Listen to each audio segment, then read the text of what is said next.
To big to fail ही कल्पना 1984 साली American काँग्रेसच्या चर्चेदरम्यान प्रसिद्ध झाली.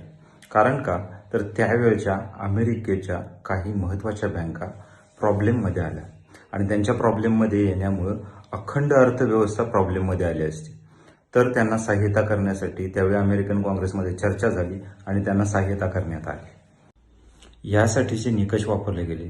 त्यामध्ये त्या बँकांची GDPच्या 2% जास्त मालमत्ता असणं, त्यांची बँकेची पर्यायी शून्यता, त्यांनी दिलेले कर्ज आणि बँकांचे परस्पर संबंध, बँकांची डेरिव्हेटिव्ह आणि ऑफ बॅलन्स शीट्स या गोष्टी कन्सिडर करण्यात आल्या.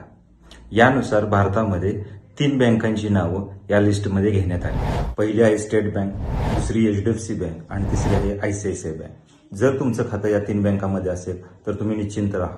कारण का या लिस्टमध्ये नाव आल्यानंतर RBIच्या नियमानुसार त्यांना अतिरिक्त बफर ठेवावा लागतो, ज्यामुळे तुमच्या ठेवीचं चांगलं संरक्षण होतं. जर तुम्हाला हा व्हिडिओ आवडला असेल तर नक्की लाईक करा, आमच्या बचत मंत्राच्या चॅनलला सबस्क्राईब करा आणि आपल्या मित्रांशी शेअर करा. धन्यवाद.